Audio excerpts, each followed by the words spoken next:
Good morning, and thank you all for being here with us today. Welcome to our 2023 State of the Chicago Treasurer's Office address. Today, I'd like to talk to you about the Office of the Treasurer, the work that we do to provide financial empowerment to all Chicagoans, and how we see our city's financial health at this moment in time. I'd like to start by discussing the role and mission of the Treasurer. The fact that the Chicago City Treasurer is an elected position is critically important because it means the people of Chicago have a voice in choosing who manages taxpayers' money. They have a say in deciding who will work to protect the retirement of city employees. They have a say in the person who guides how, where, and with whom our taxpayer dollars are invested. As treasurer, I am proud to be that person. My role is that of a primary fiduciary and steward of taxpayer dollars. Since last year, our portfolio of assets under management has grown steadily from more than $9 billion to now more than $10 billion. The Office of the Treasurer has three primary mandates: to manage the liquidity needs of the city, which means to manage our revenue and our expenses to ensure that we can pay our bills on time; to preserve our capital, which means to invest our money in such a way that we don't lose it; and to maximize risk-adjusted returns, which means to make sure taxpayer dollars work for the people of Chicago and help us all to build a better future. We see billions of dollars in revenues and expenses on a monthly basis, and our job is to manage numbers effectively, efficiently, and ethically. Now, that's always a big job, but it has never been larger than during the past 3 years. During that time, we have successfully navigated the city's finances through an unprecedented pandemic that put millions out of work and in physical peril all at the same time. Despite these challenges to the market, the Treasurer's Office earned $134 million for the taxpayers of Chicago in 2022, up from $116 million in 2021. The Chicago Treasurer's Office has also ended 2022 in a strong liquidity position. We closed out the year with $1.7 billion in cash and cash equivalents. Now, that strong liquidity, I'm proud to share, is simply one of the reasons that Moody upgraded the City of Chicago's credit rating for the first time in 12 years. This means that the cost of the city to borrow money has been lowered, which saves taxpayers money. We also helped our city spring back to life through a pandemic recovery. The Chicago Treasurer's Office Catalyst Fund responded to the pandemic crisis with more than a $50 million investment in the Chicago Small Business Resiliency Loan Fund. We helped more than 750 small businesses to weather the storm, retain employees, and continue offering the services and amenities that are critical to the well-being of our residents and the vibrancy of our communities. Nothing brings me more satisfaction than when a small business owner comes up to me and gives thanks for helping to keep their doors open and employees working. In some ways, things will never be exactly the same as they were in December of 2019. But the incredible ability of our city and of Chicagoans to adapt and grow out of that experience is a testament to the values that we hold and the future we are committed to building.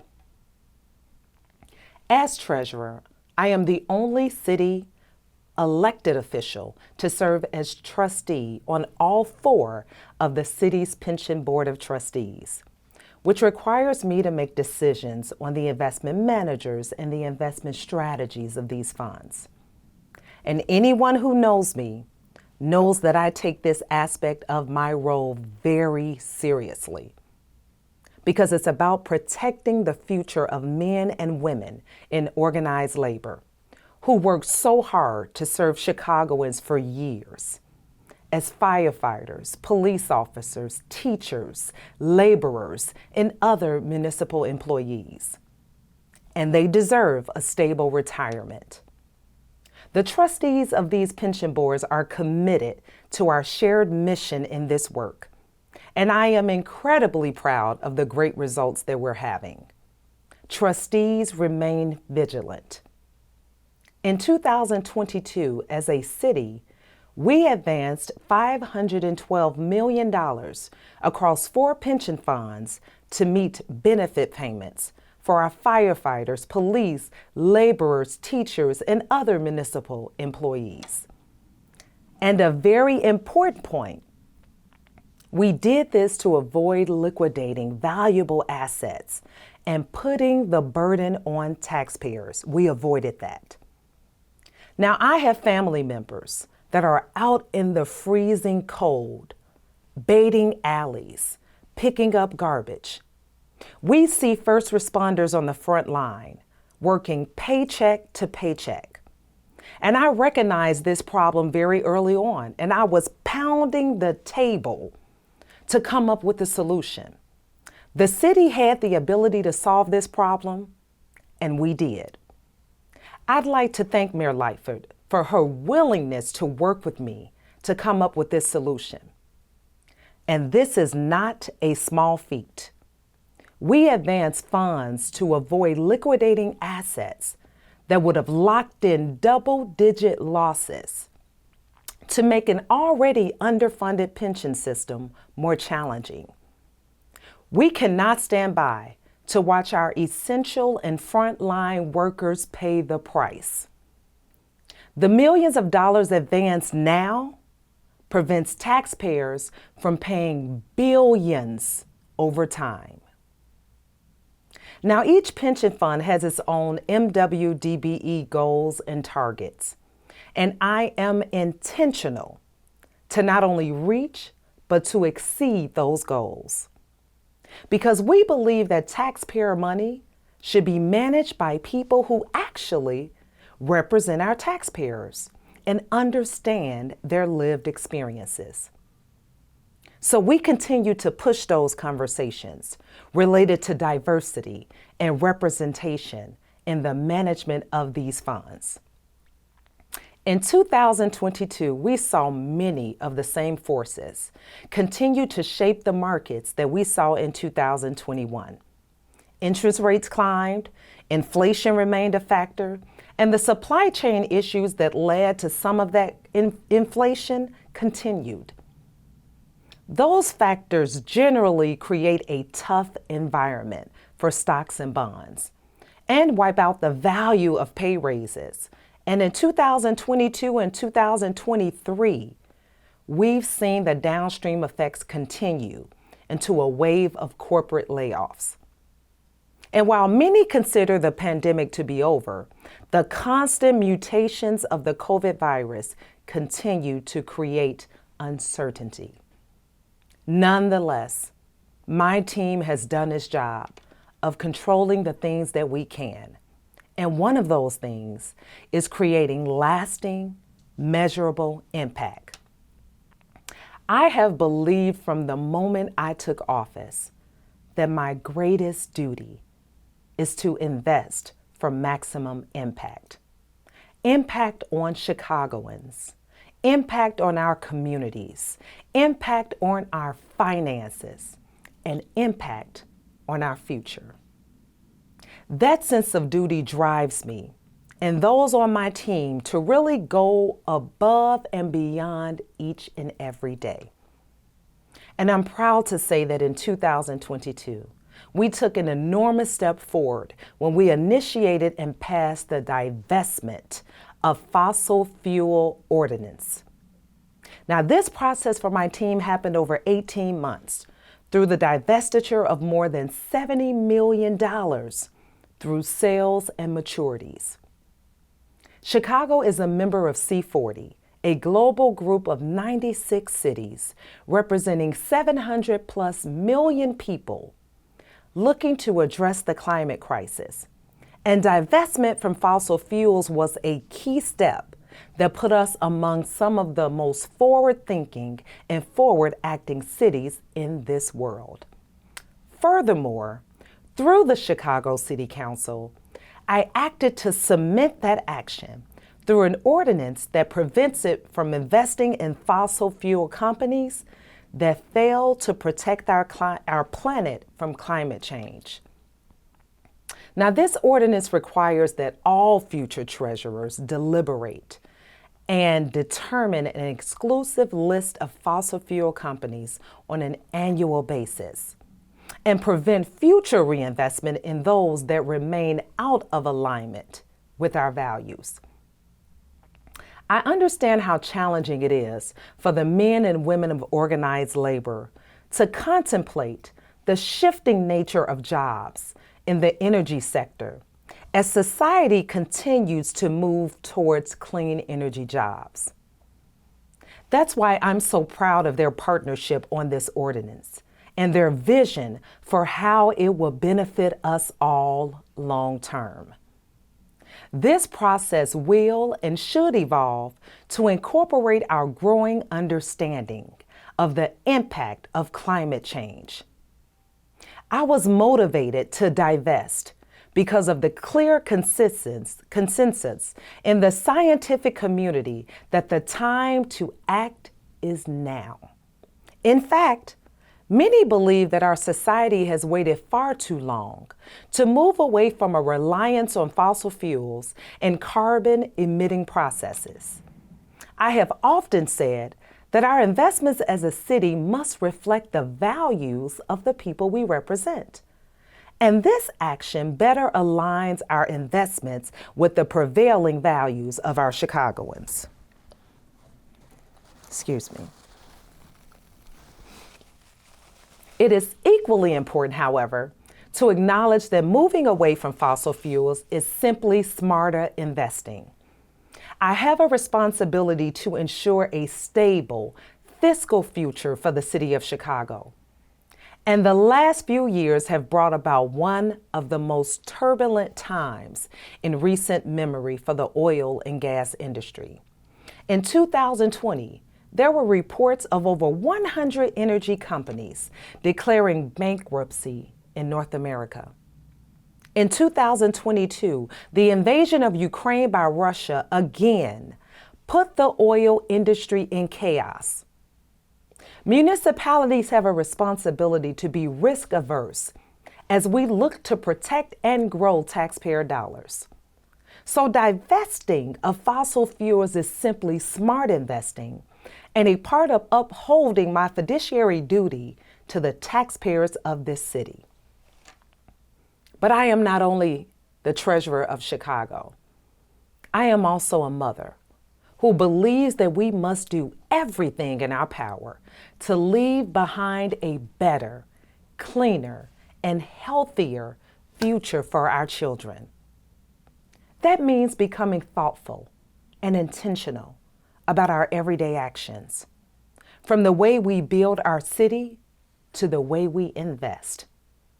For example, the Treasurer's Office now holds more than $187 million in social impact investment assets, focused on low-income housing, social welfare, and green initiatives, ensuring that taxpayers not only get a fiscal return, but get it through responsible investing. It also means helping to create a world in which the harms of systemic discrimination no longer exist, and our children don't have to face the same barriers that previous generations did. I've never shied away from having those difficult conversations about the way the banking industry has long upheld the systemic racism on which so many of its policies and practices were built. Here in Chicago, in much of the 20th century, redlining kept Black and brown residents from owning homes and from living in certain neighborhoods. The legacy of that policy has been visible throughout this city for more than 80 years in under-resourced and disinvested communities on the south and west sides of Chicago. Now, you've heard me speak about the creation of the Advancing Equity in Banking Commission in partnership with Illinois State Treasurer Michael Farrix. AEBC is a commission of major banking CEOs who came together during the racial reckoning of 2020, recognizing that systemic racism exists in banking and is holding back Black and brown Chicagoans and Illinoisans. They were ready to stand up and say, "This is not acceptable, and we're going to do something about it." In 2022, we released our final report on this 2-year journey, which in reality marks only the beginning of a years-long journey that the industry must undertake if we want to correct the lending disparities and lack of representation we see in banks across America. You can download our report and read it at Banking on Equity, which lays out lessons learned over the last 2 years right on our website at chicagocitytreasurer.com. I am also encouraged that so many of the institutions really looked inward, implemented essential programs, and took important steps toward real, lasting change. For example, BMO increased outreach and recruitment efforts among Black and brown talent, which helped the bank to reach new hiring goals for senior roles held by people of color. They also pledged to expand that number by 80% by 2025. That means the creation of scores of good-paying jobs in positions of leadership for Black and brown Chicagoans. J.P. Morgan Chase committed over the next several years to finance the development of 40,000 units of affordable housing and invest $600 million for mortgages for 3,000 Black and brown families in Chicago. And PNC Banks committed $1 billion to diversity and equity that includes expanding and lending for small businesses and homeowners in under-resourced and disinvested Black and brown communities, including providing resources for returning citizens that will help reduce recidivism. Now that's a start, but we need far, far more. And we all need to keep that pressure on financial institutions to make good on their promises. I believe that the AEBC was a major step in that direction. Now, I'd like to share what we did over the last year to give the citizens of Chicago the tools and resources they needed to build wealth and create a more economically stable future. Part of my job as treasurer of Chicago is to help Chicagoans achieve financial stability, and that has never been more urgent than now. As we emerge from a pandemic that turned people's lives and finances upside down, that's why I am proud that we brought the Hope Inside program to Chicago. Hope Inside is made possible through a partnership with Operation Hope, the largest nonprofit provider of financial literacy and economic empowerment services for adults and youth. Now, if you were born into a family of means, financial literacy is one of your native languages. But if you grew up in an underserved community or a family that struggled to have enough, you may have never learned that language of money. and it is not taught, unfortunately, in schools. So Operation Hope works to bridge that gap and disrupt poverty by giving the people it works with a sense of inclusion and the feeling of dignity that comes with knowing how to build a financially secure future. Through our partnership, the Hope Inside Initiative, we have been offering credit and money management resources to Chicagoans for free. In the financial literacy development workshops, Chicagoans have been able to create a budget, learn to understand and fix errors on their credit reports, and start planning for home ownership. In our coaching sessions, counselors have helped residents make a plan for getting rid of debt and raising their credit scores. In 2022, we provided financial empowerment services to more than 1,500 times, including credit coaching sessions and bank referrals. 57% of our participants saw an improvement in their credit scores, with many achieving a credit score even higher than prime. Now that's a score of about 1660 through 719, the threshold that makes banks more likely to lend and offers the most favorable terms for lending. Hope Inside participants are paying down debt as well.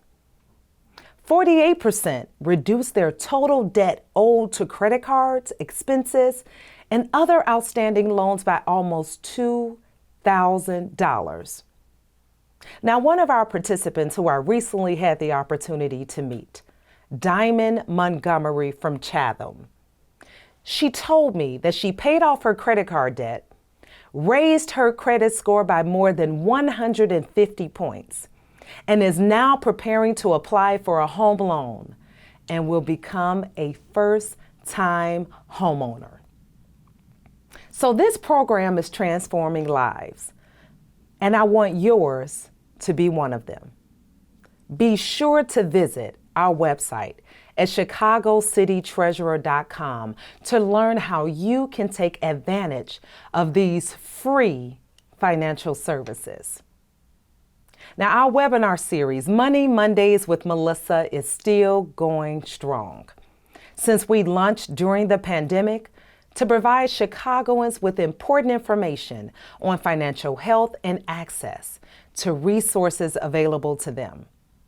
More than 5,000 residents tuned in during 2022 for valuable talks from notable individuals such as Chicago Department of Public Health Commissioner Dr. Allison Arwady, Cook County State's Attorney Kim Fox, Dr. Ezike, as well as financial experts in tax preparation and savings for college. And we're excited to roll out a set of new guests this year, with our next Money Mondays with Melissa providing help with tax preparation on February 27th. And on Monday, March 13th, we're featuring Chicago's own Melody Hobson and Melody Span Cooper. I hope that you'll join us. In April, the Treasurer's Office, along with the Federal Reserve of Chicago, held Money Smart Week, a week-long financial literacy experience designed to help our communities better manage their personal finances and plan for the future. We helped attendees access resources focused on health, credit improvement, home ownership, Social Security benefits, and so much more. Now, last fall, we held the Building Wealth Today for Tomorrow Financial Empowerment Weekend at the UIC Forum. This free event combined two signature events, the Building Wealth Today for Tomorrow Summit, as well as the Financial Services Career Fair. We know the job market is getting hotter, and financial services firms are beginning to understand the importance of diversity, equity, and inclusion for their bottom lines. So we were excited to put more than 1,500 Chicagoans in touch with financial service organizations and agencies for opportunities to gain insights into current financial trends, build relationships to obtain job opportunities in the financial services industry, and join workshops on saving money, building credit, buying a home, and starting and growing their business. In fact, 10 residents left the career fair event with a new job in banking on the spot. And since then, we've heard from our partners that scores of relationships were developed that are sure to lead to additional opportunities. We had wonderful guests and panelists like the iconic rapper and philanthropist MC Lyte, financial expert Dr. Lynn Richardson, Operation Hope CEO John Hope Bryant, HGTV's Allison Victoria, the Shark Tank's Damon John, and Bill Rancic of The Apprentice. And we can't wait to do it all again in 2023, bigger and better. So join us on September 6th and 7th again at the UIC Forum. Stay tuned. Now, one of my most important goals as treasurer is to increase awareness of the financial services industry amongst our youth and to inspire them to pursue careers in the industry. The Chicago Treasurer's Office believes in the power of education as the path to creating a better future and building generational wealth. I know because I'm the first in my family to walk that path. My mother worked hard her entire life so that I can get an education and build a career of service and build generational wealth that I can pass down even to my own daughter someday. But we all know that college is costly. So I want to do more than just inspire young people to go to college. I want to make it more financially feasible. That's why in the Treasurer's Office, we help defray the cost by offering scholarships to high school seniors, especially Black, Brown, and Native American students. We also know that exposure is vitally important for these students who don't always see people like themselves in the financial services industry. So we conduct outreach to ensure that they know about careers that are available to them and make sure that they understand that those careers can be theirs. Now, as we look ahead to 2023, we have many ambitious goals. First, we will work even harder to further our impact as we expand diversity in the financial services industry and create more opportunities for more Chicagoans to achieve financial stability. Second, we are already launching a partnership with the Goldman Sachs 10,000 Small Businesses Program for Chicago entrepreneurs. They'll have a new opportunity to grow their small business thanks to a structured, intuitive, innovative business education program. This 15-week program will help entrepreneurs gain access to capital and learn practical skills across a broad range of topics. It's available at no cost to small business owners, and the application period is actually open now through June 6th. So small business owners, don't wait. Enroll on our website today at chicagocitytreasurer.com. Now in March, we'll debut our new quarterly webinar, Wealth Wednesdays, which is designed to help you learn from those who have successfully traveled the path to wealth creation. They'll share their own stories, their journeys, and their practical ideas for how others can follow in their footsteps towards a prosperous future. And I'm pleased to share that in 2023, the Chicago Treasurer's Office will invest city capital in ways which not only provide a sound return for Chicago taxpayers, but also provide a greater social return. We'll double down on making investments that not only make fiscal sense, but also help transform our disinvested and under-resourced communities, and the lives of their residents and families. For instance, we'll invest capital that will be used to fuel more mortgages for first-time homebuyers in low to moderate income communities. I am proud that our office continues to act as a guide through challenging times and inspires Chicagoans to take charge of their financial future. I encourage you to stay in touch on a day-to-day basis with our office's activities and events and initiatives through our website, our social media channels, and email newsletters. In the meantime, I thank you for your time today, and I look forward to continuing to engage with the wonderful, resilient people of Chicago who gives me hope each and every day. Thank you, Chicago.